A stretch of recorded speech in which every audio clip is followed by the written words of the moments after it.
Pessoal, bom dia. Nós estamos aqui com dois convidados muito especiais. Eles são responsáveis por um dos livros que mais se popularizaram em termos da culinária, no caso da Era Viking, que é o The Early Meal, a Viking Age Cookbook, que é um livro muito especial, por sinal, eu tenho um carinho imenso por esse livro.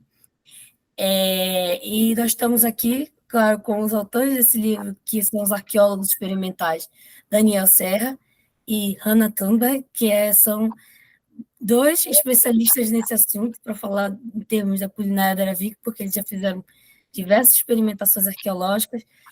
So, Miss Daniel, Miss Hanna, welcome to the channel. It's a big pleasure to have these two personalities in my channel. I'm a really fan of your works. So, just for beginning, how do you start this work within archaeology and experimental archaeology for produce the book and for your works in your personal lives? Oh, that's a long story, Daniel, isn't it? Yeah, well, it's two parts, you could say, because we started doing, well, I had an interest in food history for a long time when being a student. So it's sort of parallel to my studies in archaeology. I was curious about the food people were eating at the time, at sort of the time periods I was studying. Then, sort of when we were being classmates, actually. We're doing archaeology studies together. Yeah. So after finishing, we're sort of discussed what we could do with our degree. And we started a small medieval catering. Yeah, that's true. We were actually all of our studies. We were kind of lying about what we should do when we grow up. But so it ended up with us starting in 1999. Yeah, 98 to 99, I think. Yeah, 99. 99, yes, 99. We actually founded the company in 99, and so we wanted to work with food history and food-related studies, well, pastime, of course. We also wanted to make it kind of public, so we went for like festivals and dinners and stuff like that. And, well, worked together for 5 years? I think about 5 years, yes. Yes, something like that. Yeah. Then by 2003, I got a PhD opportunity. Yeah. And Hanna divulged more into modern food. Yes, I did. So I started my PhD on Viking Age food. And did that for about almost 10 years. 7, 8 years. And that's when I got more into the experimental part of the experimental approach to recreating food. Before that, we have looked into medieval recipes, ancient Roman recipes, and we've done some experimental archaeology as part of our studies. But during my PhD studies, I went full on into using experimental archaeology as a method to recreate the food. It also was, since I was doing Viking Age studies, there's no written evidence. So that's why I had. Yeah. Before that, in 2009, we wrote the first, or 2007 to 8, we wrote the first book together. Yeah. And that's on medieval food. So that was actually a translation of two medieval manuscripts that we worked with and made our first cookbook out of. So that was kind of the starting point, I think. And then we kind of dived into Daniel's studies and the PhD materials, and started on the early meal, which was quite some work, I might say. Yeah. And of course, we also got a very, very nice publisher that wanted to work with us and that really wanted to make this into a very, very good book.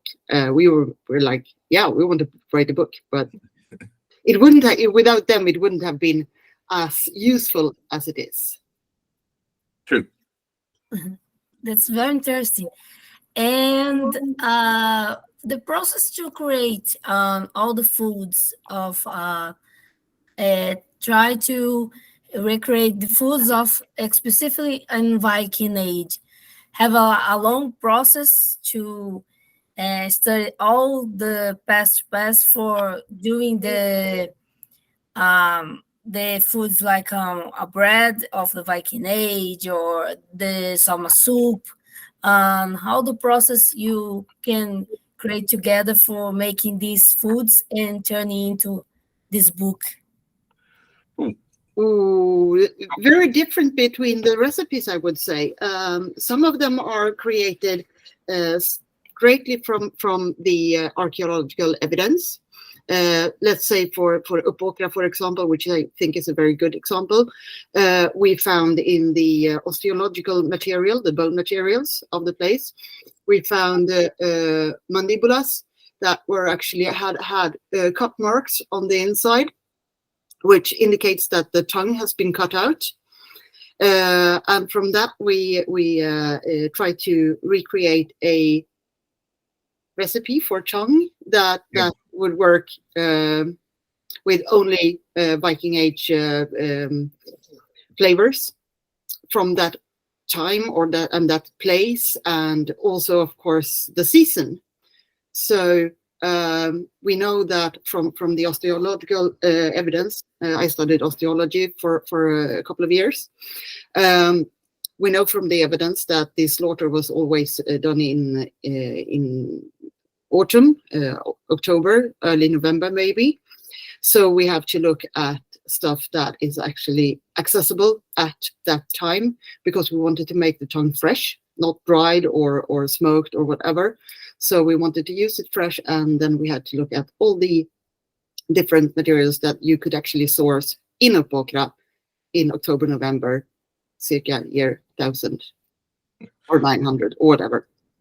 Yeah, another part with doing, and this is sort of where I start, is also we'll start looking into, well, the first, it's actually a long, many steps of recreating the food. So the first part, which is sort of creating the basis for it before we get into the actual recipes, is looking into, okay, these are the ingredients. How do they work? And then I look at the cooking equipment. I usually go to use the cooking equipment in sort of appropriate locations, reconstructions of Viking Age sites, and actually use the reconstruction of Viking Age material, the cooking pots, soapstone vessels, iron vessels, pottery, and see how, when we work with this, how will that affect the food? Because you have to cook it in a different way than if you start in the kitchen. Yes. And then the next part will be sort of combining the ingredients with the cooking methods and see how will they affect each other. Then I sort of call this sort of a mobile laboratory. So this is this sort of field laboratory of cooking.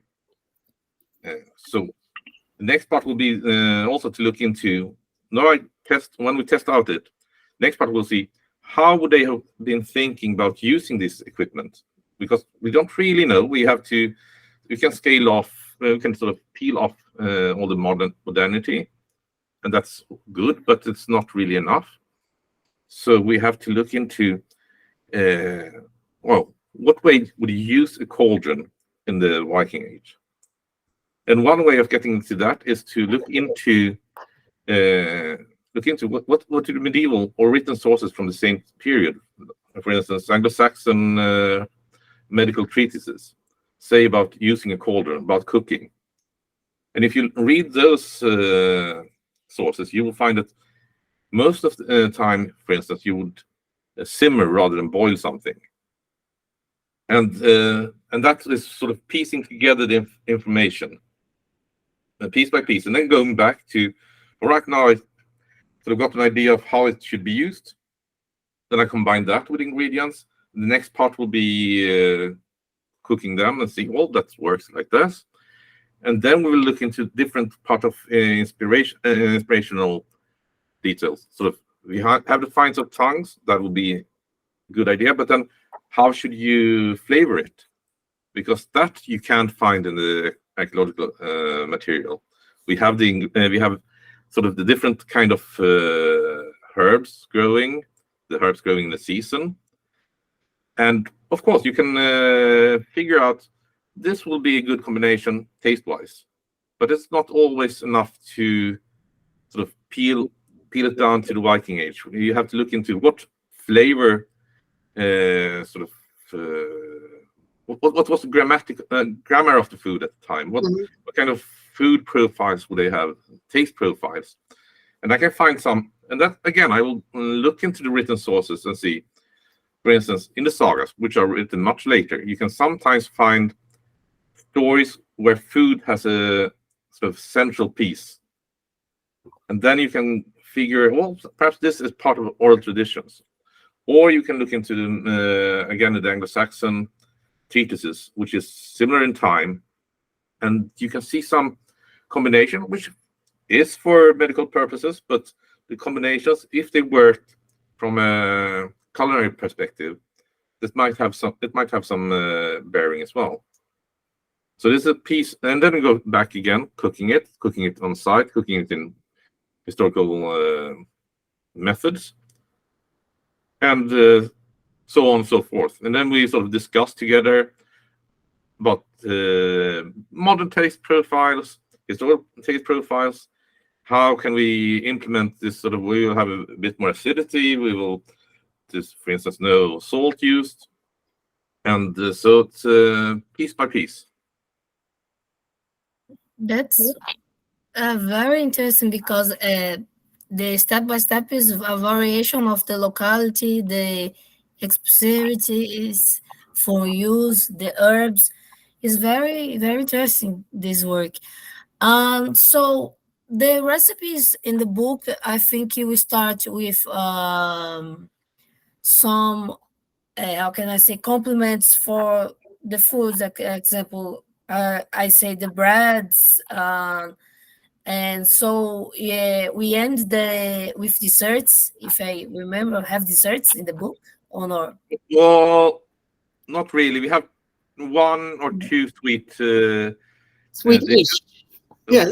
Sweet-ish, yes. We have two. We have two, I think. It's a malt patty, which we look into. What would they do if they have some remaining malt? Could they use them for cooking something sweet-ish? Then we have a dish with wheat and berries, wheat, walnuts, and berries. We also have the hazelnut treaties. Yeah, yes, that's true. The hazelnut treats are also a bit of a stretch. Yes, that actually was made because we wanted to include something sweet for the sweet tooth, which, well, to be honest, I have. So yes, we wanted to include something like that, but the idea of dessert, because the book is not divided into sort of different kind of food. It's rather divided on areas. So we're looking first at Lofoten. So it's geographically and contextually based. So Lofoten is a large settlement, a large farmhouse, longhouse, whereas Hedeby would be the site of those trading station. Would be a trading site, which would be completely different in context. We'll compare the influence of locality and influence of social context.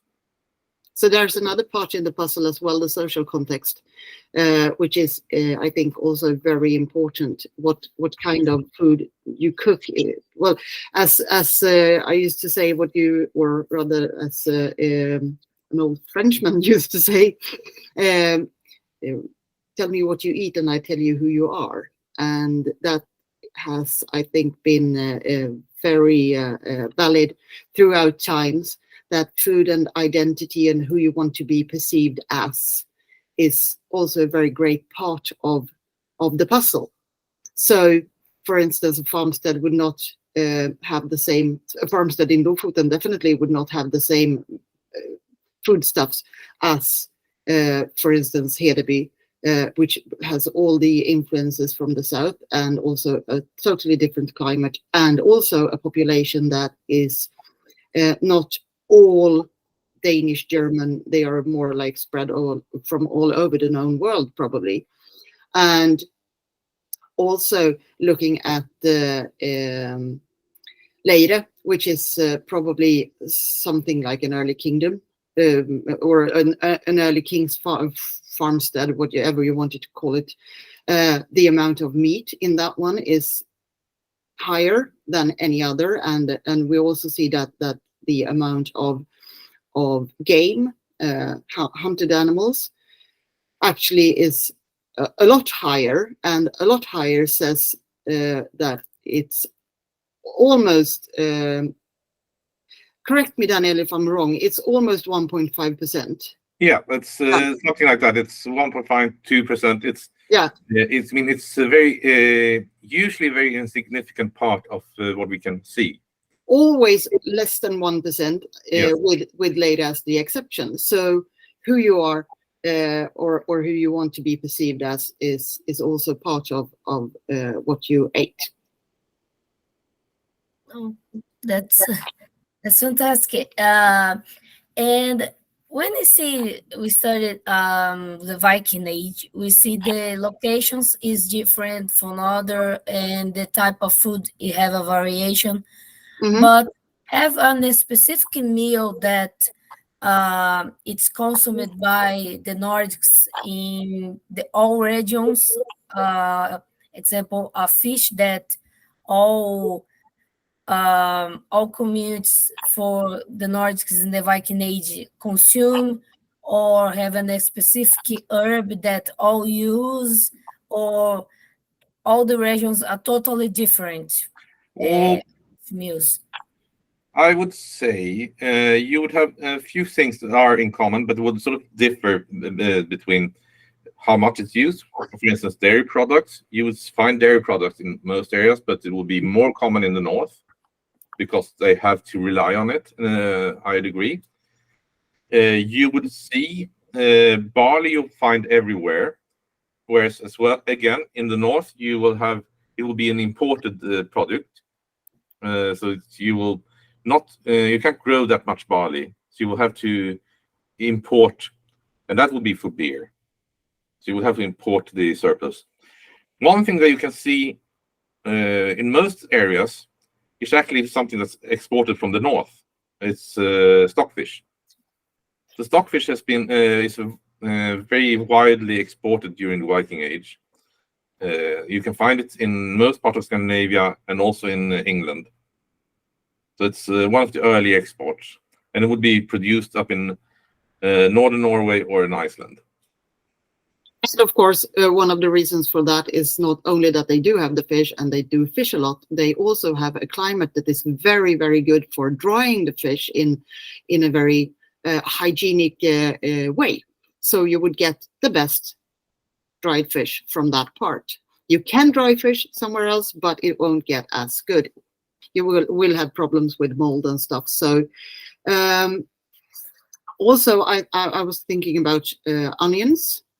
Onions has been extremely important, but what kind of onion varies between different locations, because different onions grow in different locations. So onions are important, yes, but everywhere, yes, but not the same onions all over, right?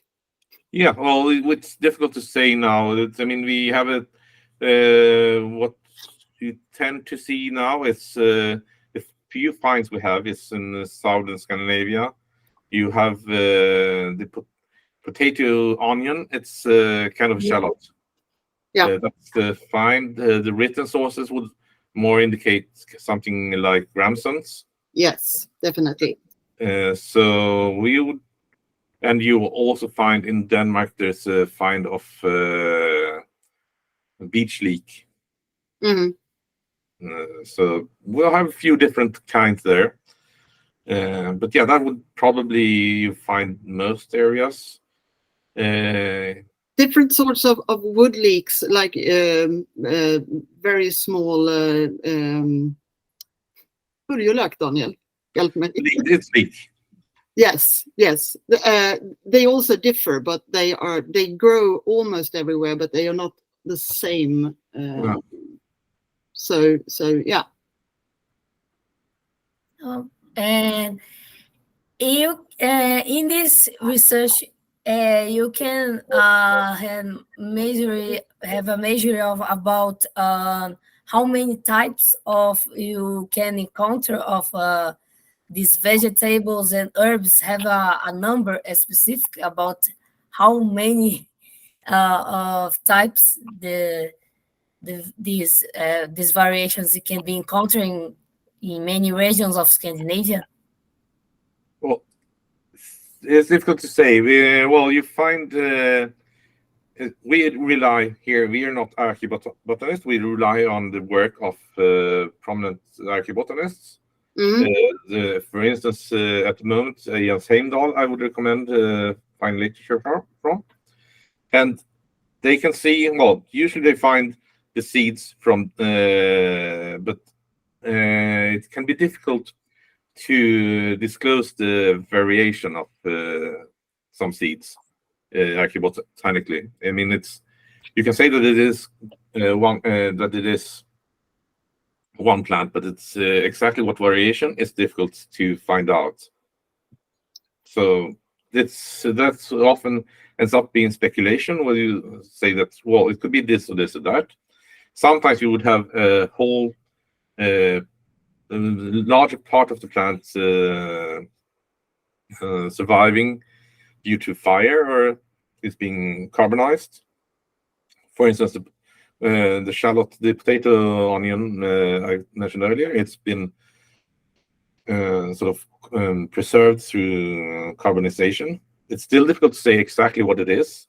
So this is an idea. But you can get some. So the archaeobotanists can get some ideas from what grows, what varieties do we have accessible, what do plant history say.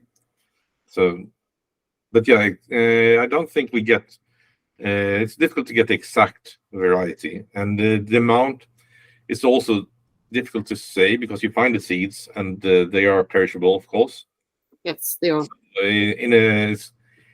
everything we find archaeologically is it's difficult to assess the amount of even larger things like, I mean, bones from animals. You can get some idea that, well, this was popular here, but still, fish bones will perish more, and bones from fowl will perish more than bones from a horse or a cow. Yes, definitely. Another thing, talking about seeds, that even though we find the seed from, well, say fennels, we can't really be sure that if they used the fennel seed as a seasoning or the fennel plant as a base of the food. Probably both, but we don't know that. So it's also, I mean, just because we find it, we're not really sure how it was used. That's very interesting. I don't know that have a very specific of onions, because we only custom to see some 1-2 types of onions, but have many more in Scandinavia. It's very interesting to know. And about meat, they have a specific meat for some occasions and the seasons in the Scandinavian, or we see a preference for a meal like fish, or can I say sheep, or have the many types of meals. Horse meal is consumed in Scandinavia in this time of the Viking Age. Yes, it is. But what we also see is that the sources of horse meat are kind of linked to ritual. So maybe horse wasn't eaten regularly, but more as a ritual kind of food. I think that's kind of important to look at also. Is this a everyday meal or is it a ritual meal? Oh, that's very interesting. I have no idea that the horse meat is very consumed in the Viking Age. I have a total different vision of this point. I think that they prefer more meats like cow or sheep. Well, yeah, that's true. If you look at the archaeological material, beef seems to be the most common, or pork. It depends on the time and the area. Yes. Okay. So in Birka, I think it's shifts over time. So it starts being beef being the most common, and then pork rises, and it has to do with different things. Pork has a very dual sort of social cultural status. It has some prominence, and it's considered to be festive. At the same time, you use the pigs as garbage disposal areas. So you have this dual. So it grows in Birka. Birka is a proto city, yeah. And you have small backyard for everything, for growing some and throwing away your garbage. And of course, the pigs will have a very important role for sanitation. Then again, yes, I've been looking at Gotland, the island that I live on, recent years, and I have no actual real records, but to what I see is that pigs are quite unusual, and that we do have pigs and of course beef as well, but we do have a lot of sheep. So that would probably be the basic meat that you would eat in Gotland, and probably because the grazing is quite poor, you can't have too many cows grazing because it's a kind of a dry island, and you would have your livestock starving. So sheep and goats would have been much more suitable for the landscape. And also we do not in Viking Age have any large kind of proto-cities so far that we have found. There might be, but we haven't found it yet. So pigs are good, of course, and the meat is nice, and it's very durable, and it's really good for salting and drying and stuff like that. But since we're not that tight, we do not need pigs in that way. They won't give us as much as they would in the city where you don't have the grazing. So it depends on where and who and why. And again, we have also difficulty of the sort of what survives. There's been studies where you feed pigs, because pigs are the garbage disposal area. If you feed pigs meat from what you've been cooking, pigs will nibble on the bones from beef and other pigs, whereas sheep bones will be almost consumed by the pigs. Yes. So if you have a sheep consumption but still have lots of pigs for garbage disposal, the sheep will disappear in the material. So it's difficult to say. And about horse is also much less common than the other meats. Yes. So it's important to say. It's like, say, if we said something sort of in general, would be 5% of the material is horse, our horse bones. Then again, as Hanna said, it is very much connected to ritual. It's you can find it in written sources as well. The description of horse meat being used in ritual occasions. These rituals will be connected, example, to some divinity like Odin, or have a, it's Yes, possible, or yes, it is. no? Well, you don't know exactly what divinity would be connected to, or it could be in general that you sort of sacrifice. You eat the horse, and the gods will eat with you. So there is one saga about this newly Christian king who goes out to his retainers to a large farm where his jarl is having a sort of a feast. It's a New Year's feast. I don't remember. It's a feast for his farmers, and they want him to. Well, actually, it is Thor. I think is the main divinity in that saga. So he's getting there. Sorry. He's being served food, and he's refusing to partake in the rituals. He, as a king, is the sort of officiator of the rituals. That's his role. So it's quite an upset sort of sentiment among the farmers. And the Jarl is trying to mediate. So he has the king to, for instance, it's described in the saga, how the king is making the sign of the cross on over the beer that should be drunk. And says that, well, you can do the cross sign, but we'll tell everyone that you make the sign of the Thor's hammer. And the same goes with next day he's supposed to eat this horse stew that's been cooking, and he's again trying to look as if is he doing the right thing, but he's don't really want to touch, breathe, or sample or be near the horse stew, but he should be the first one to taste it. So that's interesting saga that gives us quite an idea on how it works. Definitely. Which also might be an indication why eating horse in later periods were so, or even touching a dead horse was so taboo. You had actually special people that would bring if your horse died. Medieval times, if your horse died in your field, you would actually have special people come get it out of there because you couldn't touch the dead horse, which might be kind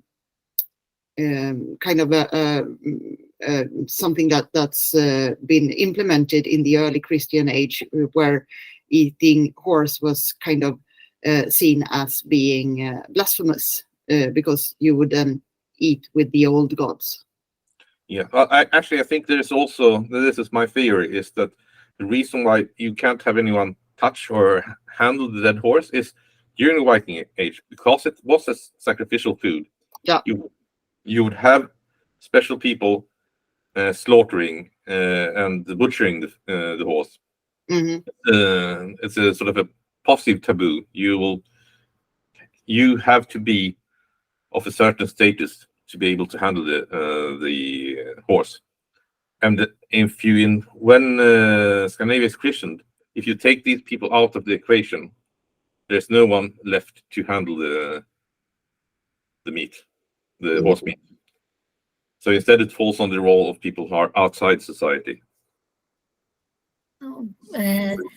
It's can we lead me to the next question, because when you and Hanna start to make the book, it's difficult to recreate perfect exactly like in the Viking Age, or you can encounter all the ingredients more easy, or you can have to import some ingredients from different countries or locations, or it's possible to encounter in all Scandinavia to do all the foods in the book?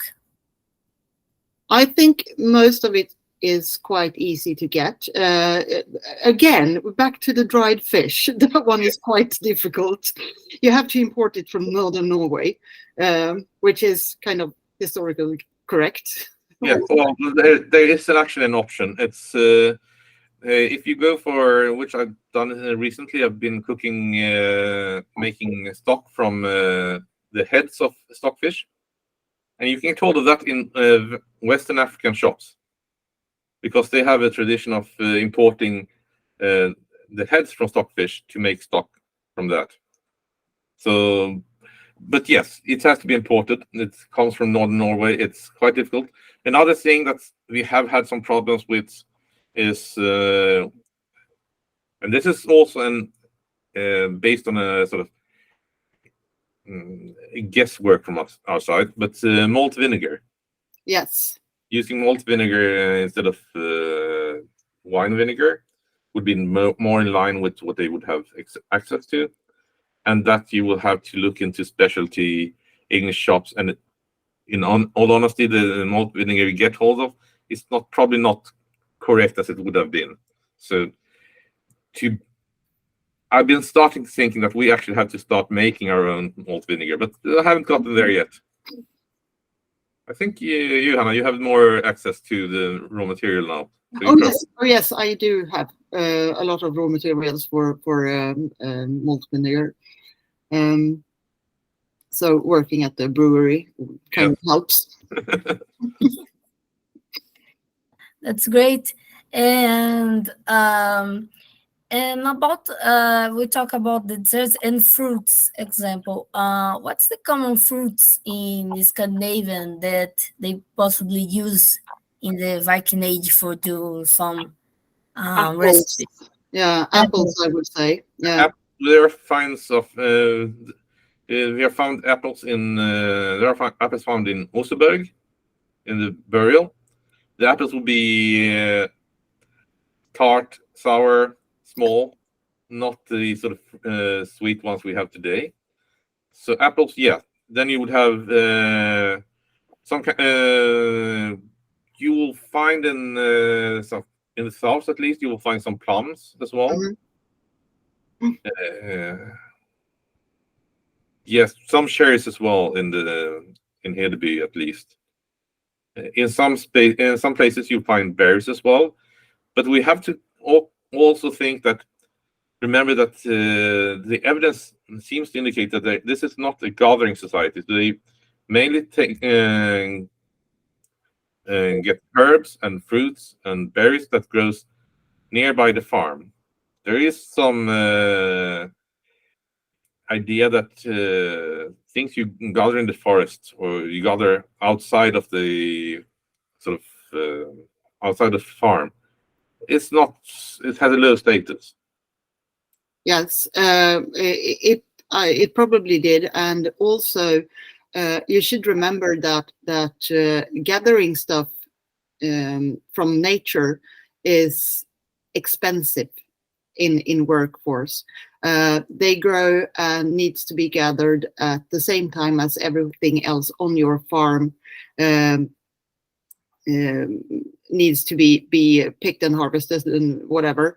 So to just go out into the woods to find berries, it's kind of tricky. It's like me just rising up right now and saying, sorry guys, I know this is one of my most hectic days, but I feel like going out finding some berries in the forest right now. It would be kind of frowned upon. People would say, no, you've got more important stuff to do right now than gathering berries. On the other hand, the children or even slaves that was out in the woods with your cattle, for example, guarding them, they would have access to the berries, but they would probably be more like being eaten in place, and then you go home again without the berries because they're eaten, consumed.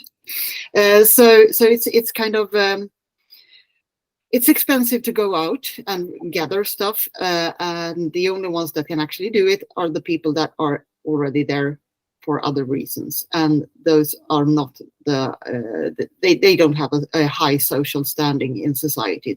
They're quite low, so berries might have had a low status in that request. Oh, it's fine. And we know that have a popularization of a specific meal called apple bacon that is not the Viking Age. But why this type of food have it in the how can I say, it will be populated by the in some medieval festivals, and they say, oh, this is from Viking Age, but we know that that's not from Viking Age. Why apple bacon have this big expensive of in the medieval festivals example, and they say, oh, this is from Viking Age? Why have this? It's easy to make and it's really tasty, and the ingredients did exist, but not in the way that we might think.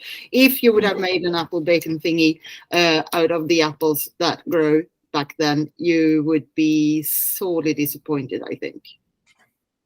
But on the other hand, you can use the apples for like, say, a cider, and that is not unlikely. It's rather highly likely that they actually fermented them into some kind of cider thingy.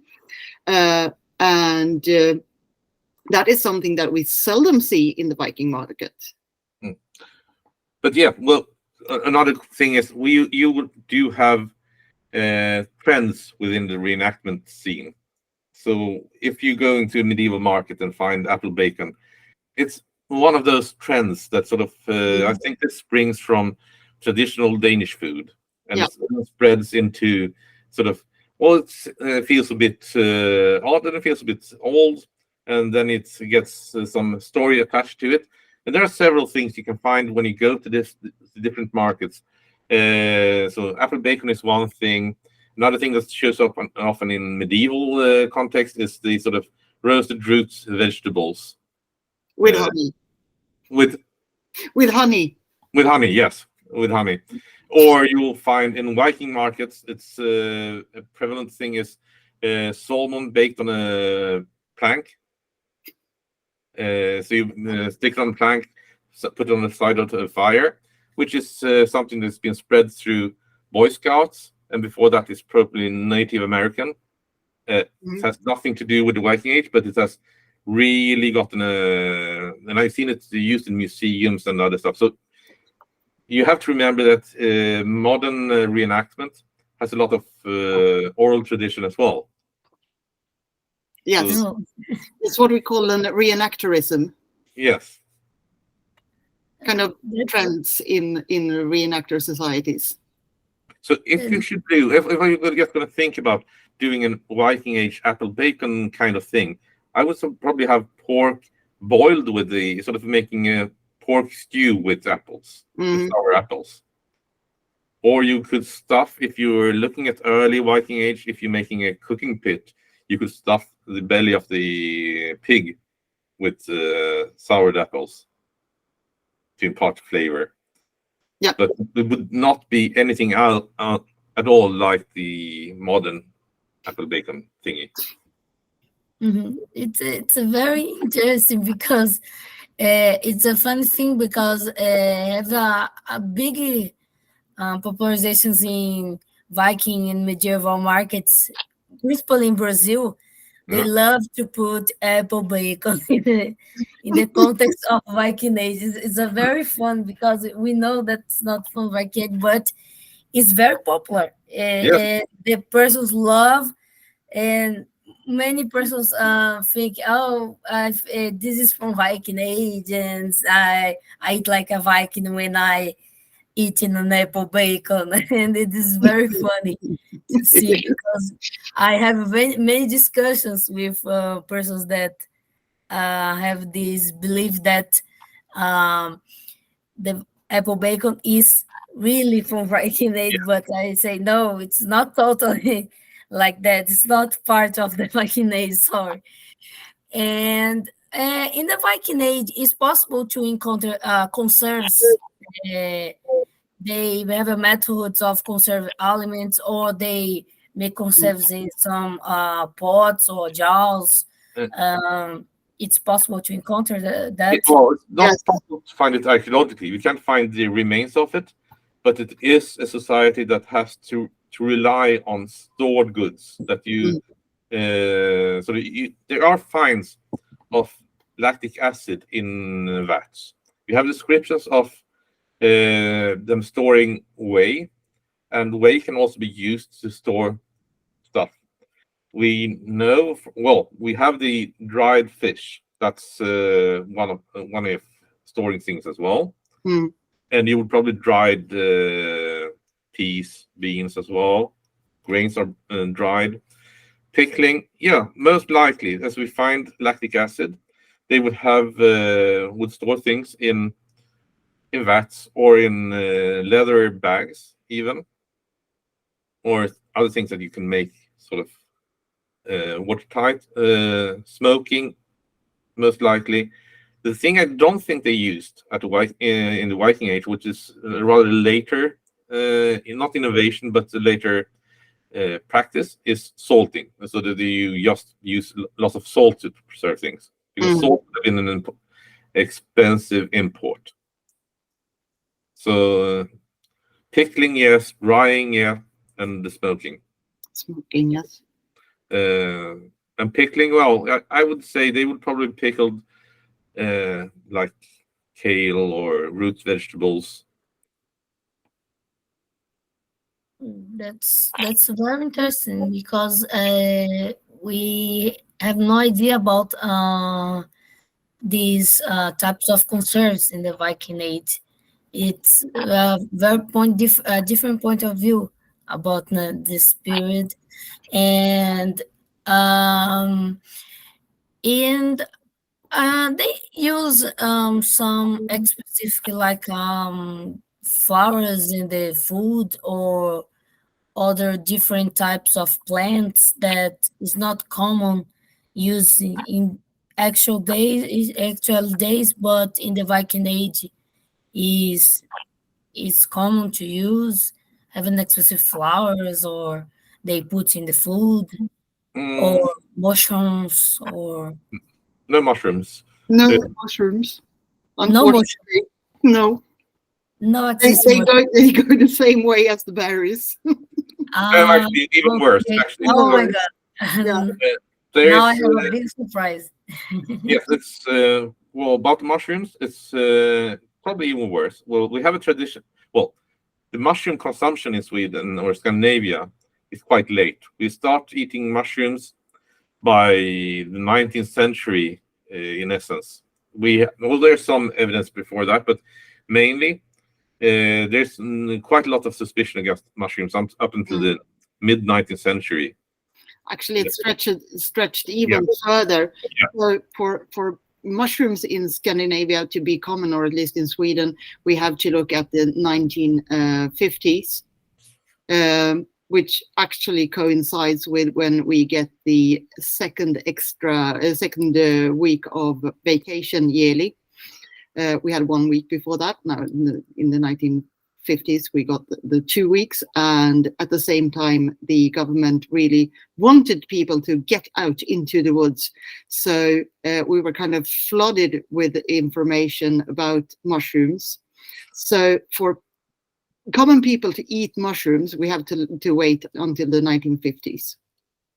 The earliest recipe we got is from the 1647, I think. Yes. And that is actually a pickled version of, or sour salted version of mushrooms. So they are preserved. And that way of preserving mushrooms are common in Finland nowadays. So it might be something that kind of relates to that. Otherwise, the cookbook is most likely Dutch, and yes, so it's as well. So it's more of a continental thing. Also about mushrooms is that we find, so I say that it's worse than berries, because the one place where mushrooms are mentioned in the sagas, again written later, but referring to the Viking Age, is described as a famine food. Yeah. So some people are eating mushrooms when there are when there's a starvation, it's a famine going on, and then it is And being famine food, it has the same status as any famine food, which could be anything that fills up your stomach without really giving you anything. So you would have other stories about, I mean, people adding, well, in ancient Rome, stories of famine will include sawdust or grasses or leather. So yes, mushroom is not considered food. No. And when you're talking mushrooms, the story about berserkers using mushrooms to get high and aggressive is probably fabrication. It's it's sort of made up from by a Swedish priest in the 18th century. And at the time, biologists and historians were considering that a strange notion. Yeah. But it got very much got through to the public idea. So it's for until the mid 20th century, people were taught this at school. But yes, so there's no evidence of berserkers using mushrooms to get aggressive. No, actually, you don't get aggressive from the mushrooms. You get really, really tired and feeling queasy and having hallucinations, which are all things that are really, really bad at the battlefield. You do not want to be queasy and slow. And actually, you get worse than queasy. I think you can, if you get diarrhea. Yeah, which is also not very convenient in the battlefield. It's interesting because I really going to this point because many theories surging the research that the berserks and Ulfhednas eating the mushrooms to get to the trance to make the rituals for Odin, but this is broken because probably if they eat, they will have stomach problems or they will throw up or having diarrhea. It's very, very interesting because this is sometimes a different idea in the research that the Besses and Ulfhednas using mushrooms. Yes. It's very common to say, oh, they eat mushrooms and stay in another, have an experience all around day and have some visions, There's actually more evidence of using herbs. So no mushroom evidence at all, but there is evidence for herbs used to, well, meet the gods, get high, whatever. But not getting aggressive. There's no not connection. aggressive. No. They all make you kind of drowsy. Yes. So what I usually do this parallel.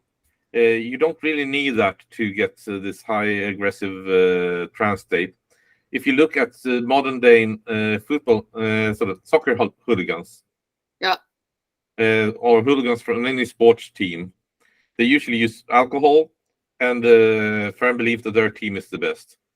And when some testosterone, some testosterone mixed into that, yes. Yeah.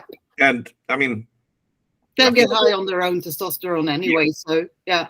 And I actually do know someone who's into that kind of stuff. Well, he's well, anyway, so the description they make is sort of they don't really care about the pain when they're in that kind of state. No. So I would say it would be enough. It would be more than enough that you sort of work up this kind of testosterone-rich adrenaline thingies that you already have. It's interesting. And my last question is about butter. Butter was produced in the Viking, and why for the times that succeed the Viking Age, the butter was associated with the witches. You know a little about that because Alberto's picture painting in some Sweden cathedrals that the witch was doing a butter. And churning the butter, yes. and why this type of food in the Viking Age passed to some food that is considered associated with the devil and the witches, specifically the butter. It might be, and we do have evidence that butter has been one of the most common things to actually sacrifice to the gods or to whoever you want to speak to, which might be an explanation why it later on became. But at the same time, which is really interesting, the sacrification of butter goes on even in the Scandinavian church. So, for example, in Skåne, southern part of Sweden, there is a well that has been sacrificed into since early days, and it is actually described in the 18th century as flowing with melted butter. So I think, and also, of course, butter was something that you gave to the priest, you gave it to the church, you presented it in church. They had actually sacrificial tables in church where you brought bread, cheese, and butter.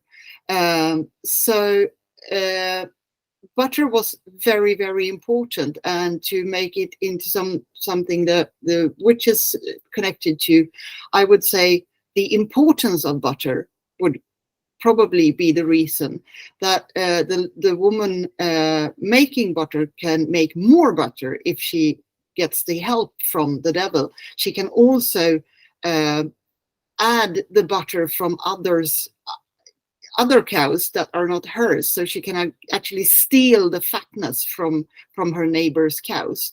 So butter was not as such evil. Butter was good, but to get a lot of butter, you needed the help from the devil. It's very good. Yeah. Daniel, would you please put your microphone on? Your microphone is muted. Mr. Daniel? Sorry. Yeah. Okay. What's happening? But yes, you can hear me now? Yeah. So I got 2 points in this equation. Yeah. One is, well, one connection to witches could be if you can use butter if you use herbs to get high or something. Yes. Butter, the fat will dissolve the sort of ethereal oils, and you can sort of access them more easily.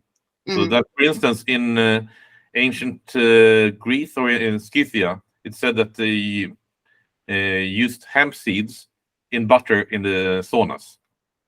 That was the way of getting high on hemp seeds. Very nice. And then another part, which is this Albertus Pictor image. It may not be as much the butter as the churning that's witches. You have this sort of sexual image of a woman churning, using a large phallic object into this churning. Oh my God! Really? Yes. Oh, geez, my God! This is broke my brain because when I see this work from a professor, I think it's only that making only a butter, but have a sexual context. Yeah. My and God. you should look into that because this is very interesting. And it's actually because you find there are some in Anglo-Saxon tradition. This is Anglo-Saxon 8th, 9th century. There are some sort of kind of lewd riddles where food and the sexual act is connected, and people sort of the proper guess is, well, they're making bread or they're making butter, but you can have another sort of take on that riddle. Well, that's a very interesting because Professor Lorenzo Sterza from Levi is studying about these paintings, and the description it's the woman making a butter with the help with the devil and have a rabbit that spill off the some liquid that make the butter.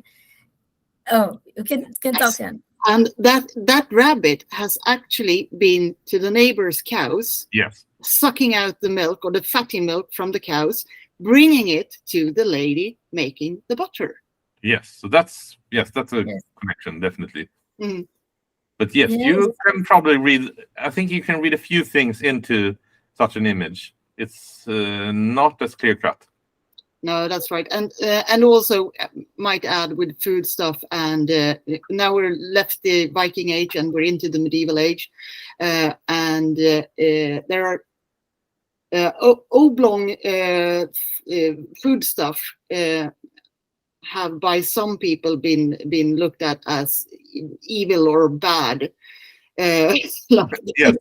Like the leek, for example, which is kind of, no, you shouldn't eat that. It's bad for your well, you get kind of aroused by it, and it's just the shape of it that's kind of phallic. So medieval interpretations are more well, they are sometimes more sexual than actual foody, even though it's food.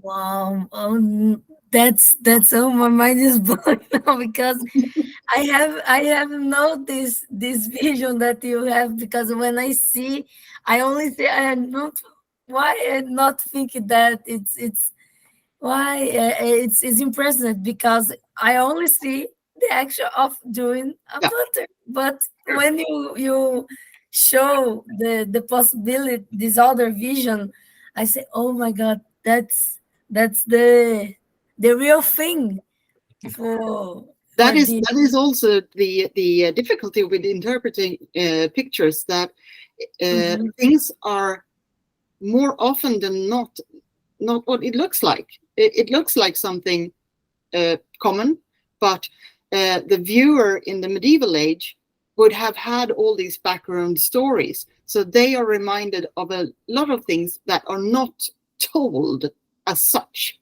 So when we look at the picture, we see a churning lady. When the medieval person looked at the picture, he might have seen someone stealing someone else's fortune. He might have seen a woman that enjoyed sex. But we see a churning lady and a devil beside her, and a rabbit, which is kind of weird.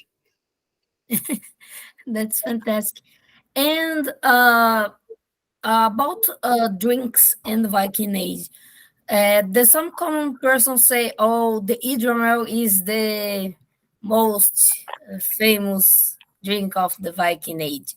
But we know the cider and beer, it's very much consumed than hydromel. What's the specifications of using these drinks? Beers is like more. I say that is not like the beer, the actual days, but is a consumed element, normal consumed to the population in for adults and children's. That's right, about the beers and the cider. Well, beer we would have made in different strengths, of course, but the beer would have been an everyday drink. It's noted. Well, you can see that, for instance, 70% of all the grains found are barley, so most likely been used into for beer. So, and drinks, I think you wouldn't have that much of a difference between adults and children. You perhaps would not have served them the festive drinks, the strong beer, the hydromel, the mead, and the wine.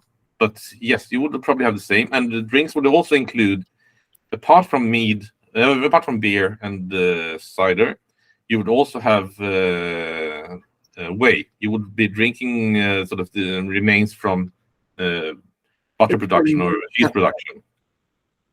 So that would be used as well. You would not drink fresh milk. Fresh sweet milk is considered, it's associated with toddlers and very old people. So, but for festive, I mean, it's not very practical to get your kids drunk. It's not very festive at all, actually. So no, the strong ciders or beers would, or mead for that sake, would have been, I think, preserved for the grown-ups and fit people that can actually handle it. But as Daniel says, drinking whey and buttermilk is also something that you would have done, and it would have felt rich for kids to drink it, probably. Especially, I would say, the buttermilk that has a very nice fatty and also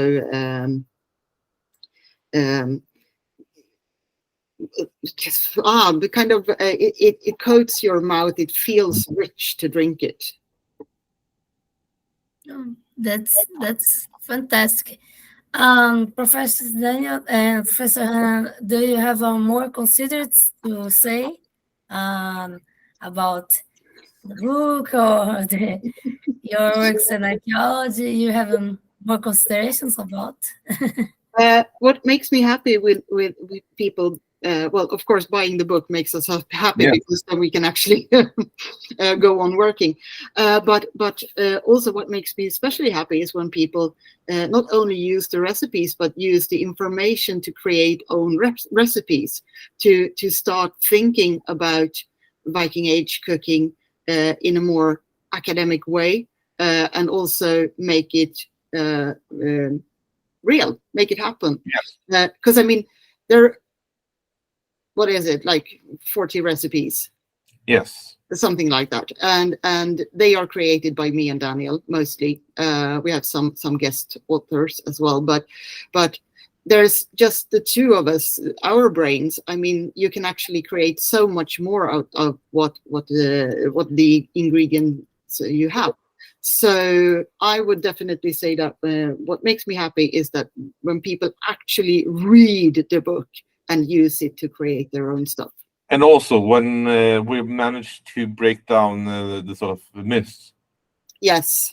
Some myth busting, Viking Age style is also something that brings some.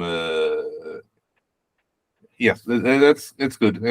You can feel that sort of people get to the idea that, well, this was perhaps not correct. So even if you don't create your own recipes, if you can get away from the sort of common stereotype thinking. Stereotype, yes. Yes. By the way, I'm linking you to in the chat here of our feed. I'm going to link you to the riddle of the Anglo-Saxon riddle. It's about churning. Oh, excellent. Thank you very much. And Miss Neil and Mr. Hanna, thank you so much for your presence today. Yep. Thank you. It's a big pleasure to meet you, because I don't have totally read the book, but when I see, I like too much of this book and your work. I really appreciate that you and Daniel were doing, because it's very special for us, because we don't have a lot of these type of books that describe the foods and the recipes in the Viking Age. And I think that's a work made with love, made with dedication for you. And that's a fantastic book. And so thank you so much for that. And be very welcome to be in this channel more times, because I love to discuss about foods. Yeah. And I love to know about that Alberto Spector's painting, because I don't have see the same vision of this, but when you describe, I see, oh my God, I don't see that. Why I haven't seen that? It's amazing to discover some things that I didn't know. That's all. So Yeah. I will stop the recording, and thanks so much for your participation. Thank you for Thank you. having us. Thank you. Thank you very much. It Thank was you. good round of questions.